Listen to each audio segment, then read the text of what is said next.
Hi friends, आपका हार्दिक स्वागत है आपके अपने YouTube channel WiFi maths by Dharmveer sir पर। जैसा कि आपको पता है कि लास्ट वीडियो के अंदर हमने एक्सरसाइज 7.10 को शुरू किया था। रोल्स थ्योरम पढ़ रहे थे हम, ठीक है। तो उसमें क्वेश्चन नंबर 3 तक हम कवर कर चुके थे। आज हम देखने जा रहे हैं क्वेश्चन नंबर 4 से। अगर इससे पहले की वीडियो आपने नहीं देखी है तो उसका लिंक आपको नीचे डिस्क्रिप्शन में मिल जाएगा, आप जाकर के देख सकते हैं। तो चलिए शुरू करते हैं। आपको याद होंगे स्टेप, फर्स्ट स्टेप क्या था, किसी भी फंक्शन में हमारी रोल्स थ्योरम कब एग्जिस्ट करती थी, जब आपका जो फंक्शन है वो कैसा होना चाहिए, कंटिन्यूअस होना चाहिए। फर्स्ट स्टेप था आपका। सेकंड स्टेप क्या था भाई, डेरिवेबल होना चाहिए। और थर्ड स्टेप क्या था कि गिवन इंटरवल पर फंक्शन की वैल्यू क्या होनी चाहिए, इक्वल। तो देखिए फर्स्ट पॉइंट, पहला स्टेप था हमारा कंटिन्यूटी चेक करना। तो मैं आपको बता देता हूं ये क्या है, ट्रिग्नोमेट्रिक फंक्शन है। तो ट्रिग्नोमेट्रिक जो फंक्शन होते हैं ना, वो आपके हमेशा क्या होते हैं, कंटिन्यूअस होते हैं। तो जब भी आपको ट्रिग्नोमेट्रिक फंक्शन दिखाई दे, आपको चेक करने की आवश्यकता नहीं है, जैसे पोलिनोमियल में चेक करने की आवश्यकता नहीं थी, ठीक है। तो ट्रिग्नोमेट्रिक फंक्शन कभी भी दिखाई दे, आप सीधा लिखेंगे एफ एक्स इज ए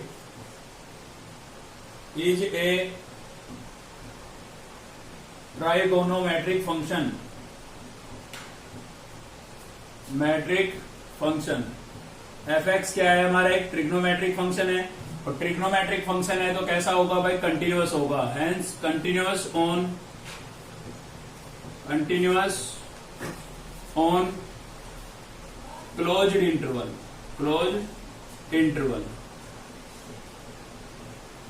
और इंटरवल क्या दिया हुआ है हमें, इंटरवल हमें गिवन है -π/4 से +π/4, ठीक है भाई। तो जब भी आपको ट्रिग्नोमेट्रिक फंक्शन दिखे, आप सीधा कंटिन्यूअस लिख देंगे, आप इसको चेक करने की जरूरत नहीं है। और साथ ही मैं आपको बता देता हूं कि जो ट्रिग्नोमेट्रिक फंक्शन होते हैं ना, वो आपके डेरिवेबल भी होते हैं, ठीक है। तो पोलिनोमियल फंक्शन हो या ट्रिग्नोमेट्रिक फंक्शन हो, आपको चेक करने की आवश्यकता नहीं है, आप सीधा लिख देंगे कि ये जो है हमारे क्या है, ट्रिग्नोमेट्रिक फंक्शन है। और ट्रिग्नोमेट्रिक फंक्शन है तो कैसे होंगे, कंटिन्यूअस भी होंगे और डेरिवेबल भी होंगे भाई। तो ट्रिग्नोमेट्रिक फंक्शन है हमारा ये एफ एक्स, तो कैसा होगा, डेरिवेबल भी होगा, ठीक है। Hence derivable on open interval. बस इतना याद रखें कि जो कंटिन्यूअस है वो आप लिखेंगे क्लोज इंटरवल में और डेरिवेबिलिटी लिखेंगे ओपन इंटरवल में, ठीक है। तो ओपन इंटरवल, और इंटरवल आपको गिवन ही था, क्या था, -π/4 से +π/4, ठीक है। तो क्लोज इंटरवल को ऐसे बनाना है, ओपन इंटरवल को ऐसे बनाना है। क्लियर है। चलिए थर्ड पॉइंट देखते हैं। तो थर्ड पॉइंट में हम क्या करते थे, फंक्शन की वैल्यू निकालते थे दोनों पर, ठीक है, फर्स्ट पॉइंट पर भी और सेकंड पॉइंट पर भी। तो चलिए पहले निकाल रहे हैं हम फर्स्ट पॉइंट पर। x इक्वल्स टू कितना है हमारे पास, -π/4। इस पर हम इस फंक्शन की वैल्यू निकालेंगे। तो यहाँ पर x की जगह मैं क्या रख देता हूँ, -π/4 रख देता हूँ भाई। और इक्वल्स टू क्या हो जाएगा मेरे पास, cos 2x। x की वैल्यू कितनी है मेरे पास, -π/4। तो मैंने x की वैल्यू रख दी है -π/4, ठीक है। इसको सिंप्लीफाई करेंगे, देखिए 2 भी आपका कोस के एंगल में ही है और 4 भी, तो कैंसिल कर सकते हैं। 2 1 जा 2 और 2 2 जा 4। तो यहां से हो गया हमारे पास cos -π/2, ठीक है। अब मैं आपको बता देता हूं, अगर आपने सेकंड चैप्टर की जो हमने इंट्रोडक्शन वीडियो ली थी, अगर वो देखी है तो आपको पता भी होगा, और नहीं पता है तो कोई दिक्कत नहीं है, मैं बता देता हूं कि cos -θ इक्वल्स टू क्या होता है भाई, cos θ होता है। क्यों, ऐसा क्यों, क्योंकि अगर क्वाड्रेंट आपको क्लियर है तो आपको पता है भाई जो नेगेटिव एंगल होते हैं वो फोर्थ क्वाड्रेंट में लाई करेंगे। देखिए ये आपकी क्वाड्रेंट होती थी ऐसे, ये 0 डिग्री होता था, यहाँ पर 90, ये 180 और ये क्या होता था 270 और यहाँ पर वापस 360 हो जाता था। तो देखिए 0 डिग्री से अगर आप ऊपर की तरफ चलेंगे तो एंगल पॉजिटिव होंगे और नीचे की तरफ चलेंगे तो नेगेटिव आएंगे, ठीक है ना। मतलब एंटी क्लॉकवाइज पॉजिटिव और क्लॉकवाइज नेगेटिव। तो 0 से ऊपर की तरफ चलेंगे तो सारे पॉजिटिव एंगल आएंगे, कितने भी राउंड लगा लें आप। और 0 से नीचे की तरफ ऐसे चलेंगे तो नेगेटिव एंगल, मतलब यहाँ पर 0 है तो -90, -180, -270 और -360। तो आपका जो -θ है वो कहां पर लाई करेगा, 0 से नीचे आएंगे भाई। थीटा क्या होता है, एक एक्यूट एंगल होता है, मतलब 90 डिग्री से छोटा होगा। तो 90 डिग्री से छोटा होगा तो इस क्वाड्रेंट में लाई करेगा। और आपको पता है इस क्वाड्रेंट में जो कोस होता है ना हमारा, कैसा होता है, पॉजिटिव होता है। इसलिए मैंने cos -θ को क्या लिखा है, cos θ। तो आपको इतनी ज्यादा बातें याद रखने की जरूरत नहीं है, सिर्फ ये याद रखें कि cos एक इवन फंक्शन है, और इवन फंक्शन है तो इसका एंगल कैसा लिखा जाएगा, पॉजिटिव, ठीक है ना। तो ये चीज हम इसके अंदर अप्लाई करेंगे, और अप्लाई करेंगे तो क्या होगा, यहाँ पर cos π/2 हो जाएगा, क्योंकि cos -θ को हम क्या लिखते हैं, cos θ। माइनस हट जाता है तो यहाँ पर भी हट गया। अब कितना हुआ, cos 90 हो गया। 90, पाई बाई 2 का मतलब क्या है 90, और cos 90 की वैल्यू क्या होती है 0। तो आपके पास इसकी फाइनल वैल्यू 0 आ गई है। अब हम पुट कर देते हैं x equals to pi by 4, ठीक है, ये सेकंड वाली वैल्यू। तो ये पुट करेंगे तो क्या होगा हमारे पास f of pi by 4 equals to क्या हो जाएगा भाई cos 2x, ठीक है, फंक्शन में रख रहे हैं तो x की जगह क्या रख देंगे पाई बाई 4 रख देंगे। तो 2 1 जा 2, 2 2 जा 4 पर कैंसिल हो जाएगा, क्या बचेगा cos पाई बाई 2, कितना हो गया cos 90, cos 90 की वैल्यू क्या होती है भाई 0 होती है। तो आपने देखा फंक्शन की वैल्यू माइनस पाई बाई 4 पर भी 0 आई और पाई बाई 4 पर भी 0 आई। तो आप लिख सकते हैं कि फंक्शन की जो वैल्यू है वो माइनस पाई बाई 4 पर और प्लस पाई बाई 4 पर, दोनों पर क्या है इक्वल है। तो आपने देखा भाई फंक्शन आपका जो है ट्रिग्नोमेट्रिक फंक्शन था तो कंटिन्यूअस तो था ही, डेरिवेबल भी था और दोनों पर वैल्यू भी इक्वल आ गई। तो रोल्स थ्योरम एग्जिस्ट करेगी। तो यहां पर लिख देते हैं हम रोल्स थ्योरम इज एग्जिस्ट, ठीक है। साथ ही मैं आपको बता देता हूं हरियाणा बोर्ड के लिए ज्यादा इंपॉर्टेंट नहीं है ये थ्योरम की, बहुत कम चांस है कि कभी क्वेश्चन पूछा गया है। सीबीएसई में 1-2 बार पूछा गया है, ठीक है, तो थोड़ी सी इंपॉर्टेंट हो जाती है सीबीएसई के लिए, लेकिन ज्यादा कुछ नहीं है। स्टेप क्लियर रखें आप, A to Z question solve हो जाएंगे। तो रोल्स थ्योरम जो है आपकी एग्जिस्ट कर रही है। अब कहां पर एग्जिस्ट कर रही है उसके लिए हमें क्या करना पड़ता है, फंक्शन का डेरिवेटिव। तो इस फंक्शन का डेरिवेटिव करेंगे, हमारे पास है f(x) equals to cos 2x, इसका मैं डेरिवेटिव करूंगा, डिफरेंशिएशन करूंगा विद रिस्पेक्ट टू x। तो x के रेस्पेक्ट में जब हम इसका डिफरेंशिएशन करेंगे तो क्या हो जाएगा भाई, ये हो जाएगा आपका f'(x) इक्वल्स टू cos का डेरिवेटिव क्या होता है माइनस साइन 2x, ठीक है, एंगल एच रहेगा। cos का क्या होगा minus sine 2x, angle H है, और 2x का करेंगे तो 2 तो कांस्टेंट है और x का क्या हो जाएगा 1, ठीक है ना। एंगल का भी तो होगा, थीटा का भी होगा, तो थीटा का जब करेंगे तो 2 कांस्टेंट एच रहेगा, x का 1 हो जाएगा। तो यहां से फाइनल क्या आया 2 1 जा 2, 2 को मैं आगे लिख देता हूं और फिर क्या लिख देता हूं साइन 2x। तो ये आपके पास डेरिवेटिव आ गया है। अगर आपने पिछली वीडियो देखी है तो आप समझ गए होंगे अगला स्टेप क्या है, x को हम c से रिप्लेस कर देंगे भाई। तो यहां हो जाएगा f' equals to minus 2 sine 2c, x को हमने किससे रिप्लेस कर दिया है c से, ठीक है। तो ये आपके पास क्या आ गया है f' की वैल्यू आ गई है। अब इसको हम 0 के इक्वल रखते थे, ठीक है ना, c की वैल्यू निकालने के लिए हम f' को किसके इक्वल रख देते थे 0 के। तो ये वैल्यू है, इसको आप 0 के इक्वल रखेंगे, minus 2 sine 2c equals to क्या हो गया 0। भाई माइनस का 2 मल्टीप्लाई हो रहा है, उधर जाके डिवाइड होगा तो 2c इक्वल्स टू क्या हो जाएगा 0 हो जाएगा, ठीक है ना। अब मुझे यहां से c की वैल्यू निकालनी है, तो c की वैल्यू तब निकलेगी ना तब ये साइन हटे, तो उसके लिए आपको देखना पड़ेगा कि इधर क्या है 0 है, ये क्या है 0। तो आप बताएं मुझे साइन की 0 वैल्यू कब होती है, तो आप बताएंगे कि साइन की जो 0 वैल्यू होती है वो 0 पर ही होती है भाई, ठीक है ना। साइन की 0 वैल्यू कहां पर होती है 0 पर ही होती है। तो मैंने इसको लिख दिया है साइन 0 डिग्री, क्योंकि इसकी वैल्यू 0 ही होती है। तो साइन से साइन हमारा क्या हो जाएगा कैंसिल, वैसे कैंसिल नहीं होगा तो क्या होता है, ये साइन है ना इसको हम उधर ले जाएंगे, ये साइन उधर जाएगा, किस में कन्वर्ट हो जाएगा इनवर्स में कन्वर्ट हो जाएगा भाई, ठीक है। ट्रिग्नोमेट्रिक फंक्शन कभी डिवाइड नहीं होते हैं, इनवर्स में कन्वर्ट हो जाएगा। तो यहाँ पर क्या बचेगा साइन 0 डिग्री। अब ये प्रॉपर्टी नहीं बन गई, मैं अक्सर बताता आ रहा हूं आपको, ये इनवर्स है, इनवर्स का मतलब रेसिप्रोकल, तो इससे कैंसिल हो जाएगा, लेकिन कैंसिल नहीं करना है क्योंकि ये इनवर्स ट्रिग्नोमेट्री की प्रॉपर्टी है, ठीक है। तो यहां से बचेगा 0, तो 2 मल्टीप्लाई हो रहा था, इधर जाके क्या होगा डिवाइड, 0 को 2 से डिवाइड करेंगे क्या हो जाएगा 0 हो जाएगा। तो c की वैल्यू आपके पास क्या आ गई है भाई 0 आ गई है, ठीक है। ऐसे ही आप और भी वैल्यू निकाल सकते हैं। देखिए आंसर में अगर ये नहीं भी मैच होता है तो एक और भी वैल्यू आप निकाल सकते हैं, वैसे कोई जरूरी नहीं है, यहाँ छोड़ सकते हैं, आपका आंसर है। अगर वो c की और वैल्यू आप निकालना चाहें तो चेक कर ले कि 0 साइन की वैल्यू और कब होती है, तो आपको पता लगेगा साइन की जो 0 वैल्यू होती है ना वो पाई पर भी होती है, तो इसकी जगह आप साइन पाई भी लिख सकते हैं, 180, पाई का मतलब 180, ठीक है ना। तो साइन से साइन कैंसिल होगा, c equals to pi by 2 आ जाएगा यहाँ से। तो 2c इक्वल्स टू क्या बचा पाई, और c इक्वल्स टू क्या होगा भाई पाई बाई 2, तो एक नई वैल्यू ये आ गई, ठीक है। और भी निकालना चाहें तो नेक्स्ट टाइम 2 पाई रख लें, समझ रहे हैं ना। तो यहाँ पर छोड़ सकते हैं, कोई दिक्कत नहीं है, ज्यादा वैल्यू निकालना चाहे तो निकाल सकते हैं आप। चलिए देखते हैं नेक्स्ट क्वेश्चन। तो देखते हैं नेक्स्ट है हमारा क्वेश्चन नंबर 4 का 4th पार्ट है, ठीक है। और साथ ही मैं आपको बता देता हूं यहाँ पर f(x) इक्वल्स टू गिवन है sin x minus sine 2x और इंटरवल गिवन है 0 से पाई। तो देखिए ये दोनों बातें तो सेम रहेगी, इसलिए मैंने सीधा लिख दिया है इसको, ठीक है। तो एफ एक्स जो है आपका ट्रिग्नोमेट्रिक फंक्शन है तो कंटिन्यूअस तो होगा ही क्लोज इंटरवल में, और एफ एक्स जो है ट्रिग्नोमेट्रिक फंक्शन है तो डेरिवेबल होगा ओपन इंटरवल में। तो चेंज कहां पर है? चेंज है थर्ड पॉइंट में। थर्ड पॉइंट में आपको वैल्यू निकालनी पड़ेगी इनकी। तो पहले हम निकाल रहे हैं 0 पर, ठीक है ना, 0 दिया हुआ है तो 0 पर निकाल रहे हैं, एक्स इक्वल्स टू 0 पुट कर रहे हैं भाई। तो x की जगह 0 रखेंगे तो यहाँ पर क्या हो जाएगा हमारा साइन 0 माइनस क्या हो जाएगा साइन 2 इंटू 0, ठीक है। साइन 0 की वैल्यू क्या हो जाएगी 0, यहाँ पर 2 को 0 से मल्टीप्लाई करूंगा क्या हो जाएगा 0, तो ये पूरा ही 0 बन गया। फिर से साइन 0 की वैल्यू क्या हो जाएगी 0, 0 माइनस 0 क्या है 0, ठीक है। अब की बार हम निकाल लेते हैं किस पर, x इक्वल्स टू हमारे पास नेक्स्ट क्या है पाई, ठीक है। तो पाई पर निकाल लेते हैं भाई। तो ये हो जाएगा f, x को मैंने किससे रिप्लेस कर दिया है पाई से, तो x को हमने पाई से रिप्लेस कर दिया है यहाँ पर। तो क्या हो जाएगा यहाँ पर आपका साइन पाई और माइनस में क्या हो जाएगा साइन 2x, x को हमने किससे रिप्लेस कर दिया है पाई से। तो साइन पाई, देखिए साइन की चाहे कितनी भी पाई हो, जैसे पाई हो 2 पाई हो 3 पाई हो 4 पाई हो 5 पाई हो, सभी पर वैल्यू क्या होती है 0 होती है, ठीक है ना। इजी है याद रखना कि साइन की जितनी भी पाई क्या पाई 0 पाई, ठीक है। तो साइन की पाई पर क्या होगा 0, 2 पाई पर भी क्या होगा 0, अभी बताया मैंने 0 माइनस 0 क्या होगा 0 होगा, ठीक है। तो आपने देखा भाई फंक्शन की वैल्यू भी इक्वल आ गई। तो रोल्स थ्योरम तो आपकी एग्जिस्ट करेगी, यहां पर लिख देते हैं रोल्स थ्योरम इज एग्जिस्ट,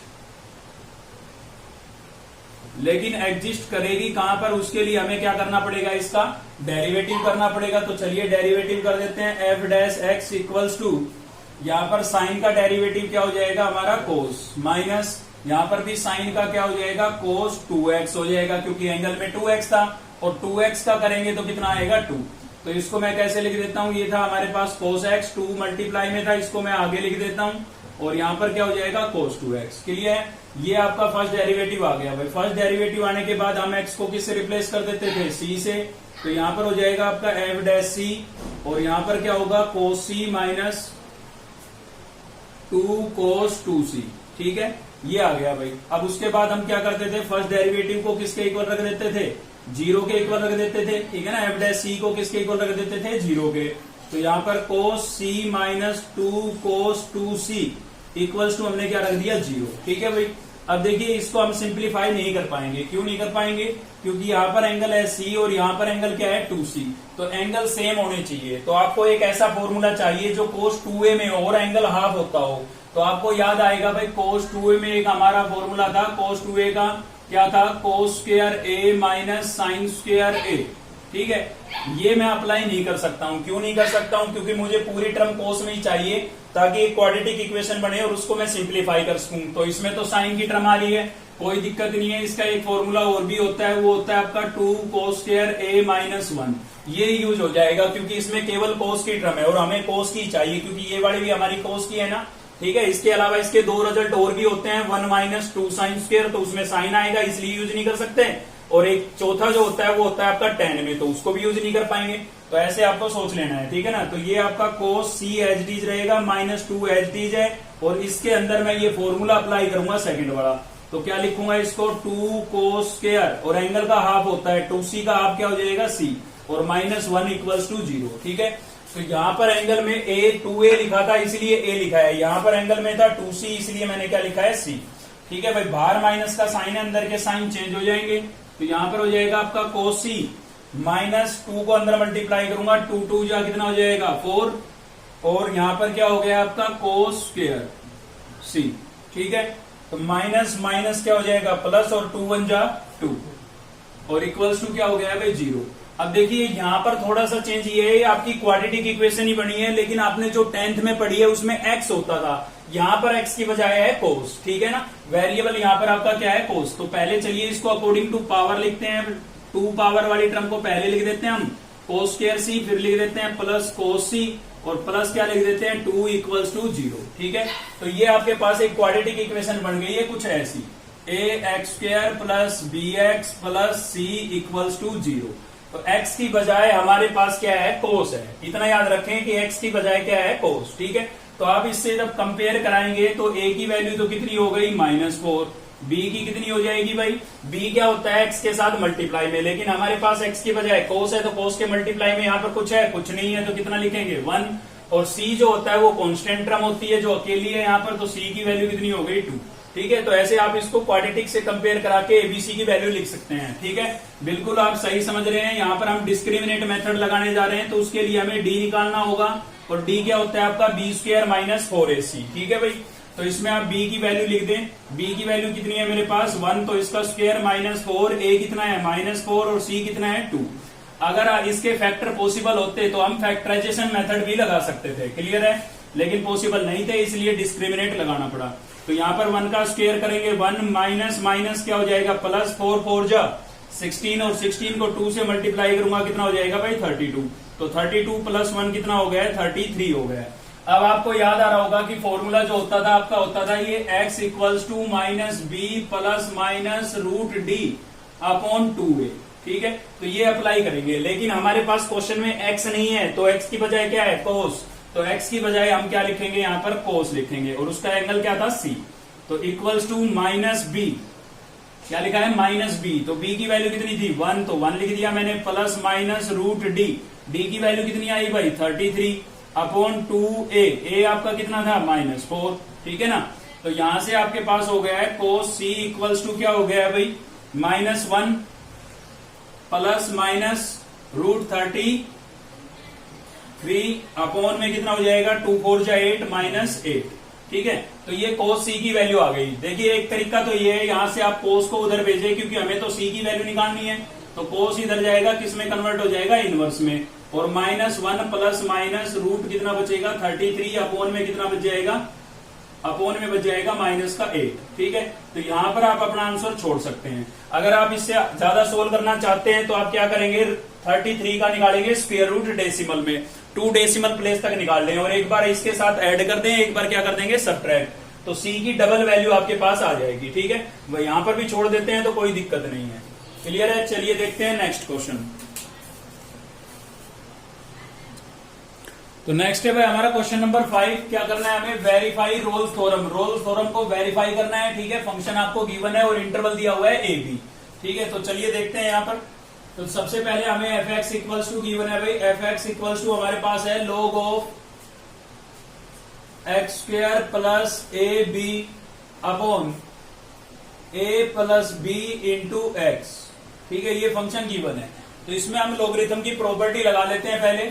तो एक प्रॉपर्टी आपने पढ़ी है log of m upon n, तो ये जो प्रॉपर्टी होती है ये आपकी होती है log of m minus log of n।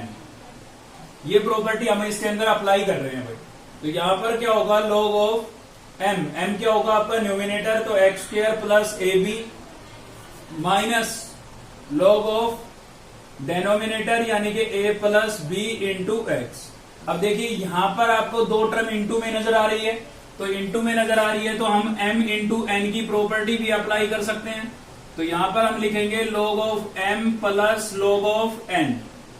ठीक है भाई, तो ये प्रॉपर्टी इसके अंदर आप अप्लाई कर सकते हैं हम। तो यहां पर हो जाएगा हमारा log of x square plus a b minus log of a plus b plus, देखिए साइन प्लस का आता है लेकिन बाहर माइनस का साइन है, इसलिए क्या हो जाएगा माइनस। प्रॉपर्टी के अकॉर्डिंग प्लस का साइन आना था लेकिन बाहर माइनस का साइन था इसलिए माइनस हो गया। ये log m plus log n होना था लेकिन बाहर माइनस था इसलिए माइनस हो गया है। ठीक है, तो आपको मैं बता देता हूं कि जो लोगरिथम होता है ना, log जो होता है log x है यहाँ पर, तो x की वैल्यू अगर ग्रेटर देन 0 है मतलब पॉजिटिव है, तो जो लोगरिथम होता है वो एक डेफिनेट वैल्यू देता है। ठीक है ना, तो यहाँ पर ए बी जो है वो आपके पॉजिटिव नंबर है, तो x की जो वैल्यू है यहाँ पर ये जो एंगल होगा ये आपका पॉजिटिव एंगल होगा, यहाँ पर भी ये पॉजिटिव होगा और ये भी पॉजिटिव होगा। यानी कि मैं कह सकता हूं कि अगर x हमारा जो है वो ग्रेटर देन 0 होता है तो इनकी वैल्यू जो है वो एक डेफिनेट वैल्यू आएगी, और डेफिनेट वैल्यू आएगी तो फंक्शन आपका कंटिन्यूअस भी होगा, डेरिवेबल भी होगा, क्योंकि मैंने डिफाइन किया था कि अगर कोई फंक्शन डेफिनेट वैल्यू देता है तो वो आपका क्या होगा कंटिन्यूअस होगा। ठीक है ना, तो यहां पर हम लिख सकते हैं f x is A continuous function, continuous function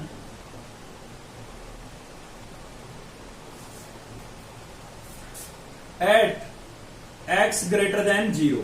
अगर x की जो वैल्यू है वो 0 से ग्रेटर होती है, देखिए x आपका पॉजिटिव हो, a b ऑलरेडी पॉजिटिव है, तो ये पूरा एंगल पॉजिटिव हुआ और पूरा एंगल पॉजिटिव हुआ तो इसकी वैल्यू डेफिनेट होगी। यहाँ पर a b आपका पॉजिटिव है, ठीक है, यहाँ पर x भी पॉजिटिव हो, कंडीशन लगाई हमने x ग्रेटर देन 0, तो इनकी वैल्यू अगर पॉजिटिव है तो ये डेफिनेट होंगे और डेफिनेट होगा तो कंटिन्यूअस होगा। तो इसलिए हमने लिख दिया F x is continuous function at x greater than 0, अगर एक्स की वैल्यू 0 से बड़ी होती है तो, ठीक है। और डेरिवेबल भी होगा आपका, तो डेरिवेबल भी लिख देते हैं, f x is a derivable function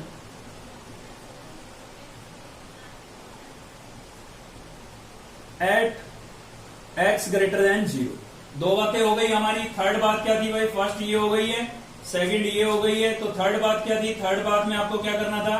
interval पर इनकी वैल्यू निकालनी थी, ठीक है। तो 1 by 1 निकालते हैं। सबसे पहले निकाल रहे हैं हम, पुट कर रहे हैं x इक्वल्स टू ए, ठीक है भाई। इंटरवल में फर्स्ट वैल्यू क्या है आपकी? a है, तो x की जगह मैं a रिप्लेस कर देता हूं। यहां पर हो जाएगा मेरा f of a equals to log of, ये हो जाएगा आपका a square plus a B.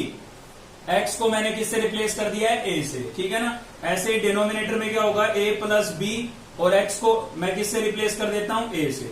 तो आप देख सकते हैं यहां पर न्यूमिनेटर के अंदर a क्या हो रहा है? कॉमन हो रहा है, तो a को कॉमन कर लेते हैं। तो यहां से बचेगा आपका पास a, और यहां से क्या बचेगा? b। और अपोन में क्या है भाई? अपोन में आपके पास है a प्लस बी और इंटू में a। तो आप देख सकते हैं इस a से ये a कैंसिल हो गया और ये इससे कैंसिल हो गया, तो क्या बचा? log 1 बचा। और मैंने आपको बता रखा है एक वीडियो के अंदर कि log 1 की जो वैल्यू होती है वो क्या होती है? 0। ये याद कर लेना आप, log 1 की वैल्यू क्या होती है? 0, ठीक है। अब की बार हम क्या पुट करेंगे? b। तो पुट कर देते हैं x इक्वल्स टू b। अब x की वैल्यू b पुट करेंगे तो क्या हो जाएगा हमारा? ये हो जाएगा आपका f of b equals to log of, जहां भी आपको x नजर आ रहा है वहां पर आप b रिप्लेस कर देंगे। तो यहां पर होगा b square plus a b upon, यहां पर भी क्या हो जाएगा भाई? ये हो जाएगा आपका a plus b into b, ठीक है। तो जहां भी x था वहां पर मैंने b रिप्लेस कर दिया है। अब यहां पर भी न्यूमिनेटर के अंदर से क्या हो रहा है? कॉमन, b कॉमन हो रहा है, तो b कॉमन कर लेंगे तो क्या बचेगा आपके पास? b प्लस a बचेगा, ठीक है। और डेनोमिनेटर में क्या है? डेनोमिनेटर में a plus b into b. तो आप देख सकते हैं b से b क्या हो गया? कैंसिल।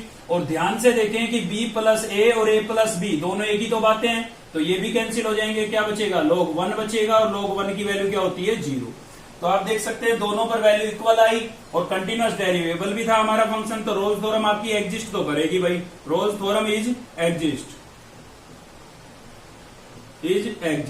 ठीक है। लोगरिथम के केस में बस एक चीज का ध्यान रखना कि जो log का एंगल है ना वो पॉजिटिव होना चाहिए। अगर पॉजिटिव है तो फंक्शन कंटिन्यूअस है और डेरिवेबल भी है। तो रोल्स थ्योरम आपकी एग्जिस्ट तो कर रही है, लेकिन c की वैल्यू निकालनी है, और c की वैल्यू निकालने के लिए फंक्शन का डेरिवेटिव करना पड़ेगा। तो देखिए ये भी आपका वही एफ एक्स है, ये भी एफ एक्स है, ये भी एफ एक्स है, ठीक है ना भाई। ये शुरू में क्वेश्चन में गिवन था, इसको हमने थोड़ा सिंप्लीफाई किया और सिंप्लीफाई किया। तो आप इसका डेरिवेटिव करें, इसका डेरिवेटिव करें या इसका करें, एक ही तो बात है। तो जिसका आसान है वो आप उसका करें, इसका हमारे लिए ज्यादा आसान है तो हम इसका डेरिवेटिव करते हैं, ठीक है ना। तो यहां पर क्या हो जाएगा? F dash x equals to, log का करेंगे तो क्या होगा? 1 अपॉन एंगल, और एंगल में आपके पास क्या है भाई? X square plus a B.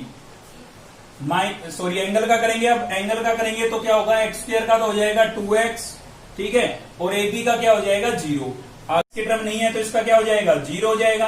आगे बढ़ते हैं, log x का करते हैं। log x का करेंगे तो 1 अपॉन एंगल यानी कि 1 अपॉन एक्स, और x का करेंगे तो क्या हो जाएगा? 1। अब इस 2x को न्यूमिनेटर में मल्टीप्लाई कर देते हैं भाई। तो यहां पर बचेगा आपके पास x square plus a b, और 2x को 1 से मल्टीप्लाई करेंगे 2x, माइनस में क्या बचे आपके पास? 1 अपॉन एक्स। इसका क्या ले लेते हैं? एलसीएम। तो एलसीएम लेंगे तो क्या आएगा हमारे पास? एलसीएम आ जाएगा आपका x यहां से, और x square plus a b यहां से, x square plus a b यहां से आ गया, ठीक है भाई। तो इसके साथ सोल्व करेंगे तो आप देख सकते हैं x square plus a b क्या हो जाएगा? कैंसिल।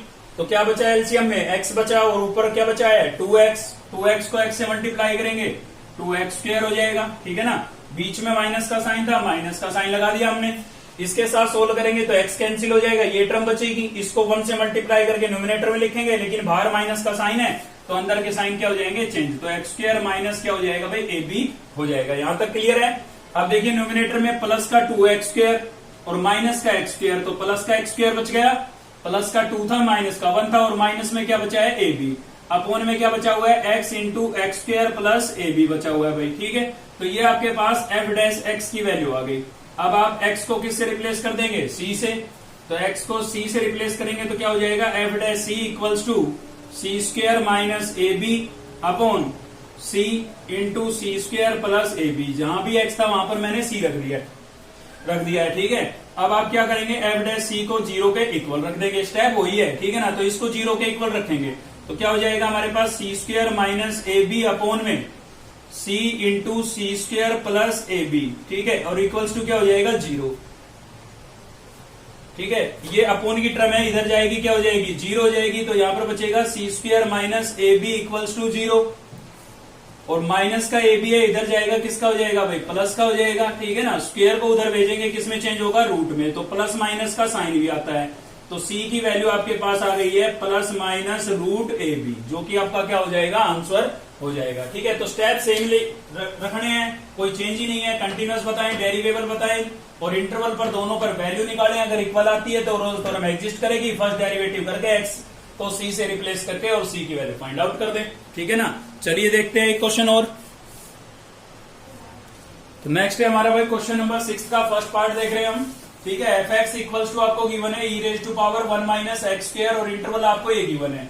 तो देखिए 2-3 बातें हो गई, एक तो हो गया आपका पोलिनोमियल फंक्शन जो हमेशा कंटिन्यूअस भी होगा और डेरिवेबल भी होगा, दूसरा हो गया आपका ट्रिग्नोमेट्रिक फंक्शन जो कंटिन्यूअस भी होगा और डेरिवेबल भी होगा, और तीसरा आप इसमें ऐड कर ले एक्सपोनेंशियल फंक्शन, ठीक है। एक्सपोनेंशियल जो फंक्शन होता है ना वो भी आपका कंटिन्यूअस होता है और डेरिवेबल भी होता है, जो ई में लिखा होता है। तो ई में लिखा हुआ है ये आपका कंटिन्यूअस फंक्शन है, और कंटिन्यूअस फंक्शन है तो लिख देते हैं हम F x is A exponential function, exponential function,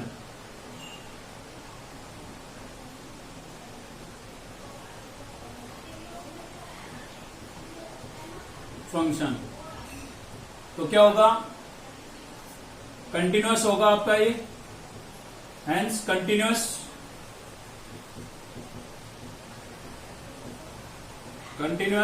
on close interval, और इंटरवल क्या लिखेंगे -1 to 1, ठीक है। सेकंड पॉइंट, फर्स्ट पॉइंट हो गया ये, सेकंड पॉइंट आप लिखेंगे सेम ऐसे ही, एफ एक्स जो है आपका एक्सपोनेंशियल फंक्शन है, और एक्सपोनेंशियल फंक्शन है तो क्या होगा, डेरिवेबल होगा। तो डेरिवेबल होगा, लेकिन कैसे इंटरवल में होगा, ओपन इंटरवल में होगा, ठीक है भाई। तो ओपन इंटरवल लिख दिया। तो ये दो बातें तो लिख देनी है। थर्ड पॉइंट में क्या करना है, थर्ड पॉइंट में आपको पुट करना है एक्स की फर्स्ट वैल्यू। फर्स्ट वैल्यू आपकी कितनी है, -1, ठीक है। तो एक्स को किससे रिप्लेस कर देते हैं, -1 से रिप्लेस कर देते हैं। यहां पर हो जाएगा e raise to power 1 minus x को मैंने -1 से रिप्लेस कर दिया है, ठीक है। और इसका क्या कर देंगे, स्क्वायर। तो यहां पर हो जाएगा E1 -1 का स्क्वायर करेंगे तो क्या आएगा, प्लस का 1, लेकिन बाहर माइनस है तो प्लस माइनस क्या होगा, -1, 1 माइनस 1 क्या हो गया, 0। और आपको बता देता हूं, अगर किसी नंबर की पावर या अल्फाबेट की पावर 0 होती है ना, तो उसकी वैल्यू क्या होती है, 1 होती है, ठीक है भाई। अब की बार पुट कर देते हैं हम x इक्वल्स टू प्लस का 1, तो प्लस का 1 पुट करेंगे तो f ऑफ 1 इक्वल्स टू क्या हो जाएगा, e raise to power 1 minus 1 का स्क्वायर, ठीक है। अब प्लस के 1 का स्क्वायर क्या आएगा, प्लस का 1 ही आएगा, और 1 माइनस 1 क्या हो जाएगा, 0, और e की पावर 0 की वैल्यू कितनी हो जाएगी, 1। तो आपने देखा फंक्शन की -1 पर वैल्यू और फंक्शन की +1 पर वैल्यू क्या है, इक्वल है। इक्वल है तो आपकी रोल्स थ्योरम जो है वो एग्जिस्ट करेगी, रोल्स थ्योरम इज एग्जिस्ट, ठीक है। अब एग्जिस्ट तो करेगी, लेकिन कहां पर करेगी, ठीक है। उसके लिए हमें क्या करना पड़ेगा, डेरिवेटिव। तो इसका फर्स्ट डेरिवेटिव निकाल लेते हैं, एफ डैश एक्स। ई का करेंगे तो क्या होता है, ई का सेम होता है, मैंने आपको याद करा रखे हैं फॉर्मूले, ठीक है ना। एक्सपोनेंशियल फंक्शन का डेरिवेटिव क्या होता है, सेम। तो ई का किया तो सेम हो गया, लेकिन अब इसकी पावर का होगा, तो पावर का करेंगे 1 का 0, और एक्स स्क्वायर का क्या होता है 2x। आगे माइनस का साइन था इसलिए मैंने माइनस लिख दिया है। तो यहां से मैं 2x को पहले लिख देता हूं, -2x को, और इंटू में क्या लिख देता हूं, e raise to power -1 minus x square, ठीक है भाई। अब x को हम किससे रिप्लेस कर देंगे, c से। तो ये हो जाएगा आपका f dash c equals to -2x की जगह मैंने क्या रख दिया है, c, और यहां पर भी e raise to power 1 minus c square हो जाएगा, ठीक है ना। अब फर्स्ट डेरिवेटिव का आप किसके इक्वल रख देंगे, 0 के। तो -2c e raise to power 1 minus c square equals to क्या हो गया, 0। अब मुझे क्या करना है, मुझे यहां से c की वैल्यू निकालनी है, ठीक है। तो देखिए दो नंबरों का प्रोडक्ट 0 है, इसका मतलब दोनों में से किसी एक की वैल्यू या दोनों की वैल्यू 0 होगी। तो 2c को आप 0 के इक्वल रखेंगे तो c इक्वल्स टू क्या मिलेगा, 0 मिलेगा, ठीक है। ऐसे ही आप e raise to power 1 minus c square को 0 के इक्वल रखेंगे, ठीक है। लेकिन ये पॉसिबल नहीं है, ये पॉसिबल नहीं है। आपको बता देता हूं, एक्सपोनेंशियल फंक्शन की मिनिमम वैल्यू 1 होती है, ठीक है। 1 से छोटी कभी नहीं आएगी। एक्सपोनेंशियल फंक्शन की मिनिमम वैल्यू कितनी होती है, 1। क्यों भाई, कैसे पता लगा, क्योंकि हमने देखा e की पावर अगर 0 भी आती है ना तो भी उसकी वैल्यू कितनी होती है 1, मतलब एक्सपोनेंशियल फंक्शन की वैल्यू कभी 0 हो ही नहीं सकती, तो इसको हम लिखेंगे नॉट इक्वल टू, ये पॉसिबल नहीं है, ठीक है ना। ये एक्सपोनेंशियल फंक्शन 0 के इक्वल हो ही नहीं सकता है, क्योंकि इसकी वैल्यू कभी 0 हो ही नहीं सकती। तो -2c इक्वल टू 0, तो 2 मल्टीप्लाई हो रहा था, उधर जाकर डिवाइड हो गया, c की वैल्यू क्या आएगी आपके पास 0 आएगी, ठीक है, वो पॉसिबल नहीं है। तो यहाँ पर c इक्वल्स टू 0 पर आपकी जो है रोल्स थ्योरम एग्जिस्ट करेगी। तो आज की इस वीडियो में केवल इतना ही था। अगर आपको वीडियो अच्छी लगी तो लाइक करें, चैनल को सब्सक्राइब कर ले अब तक नहीं किया है तो, और बेल आइकन को दबा ले ताकि नेक्स्ट वीडियो का नोटिफिकेशन आपको मिलता रहे। साथ ही दोस्तों के साथ शेयर करना मत भूलना। चलिए मिलते हैं नेक्स्ट वीडियो में। Thank you.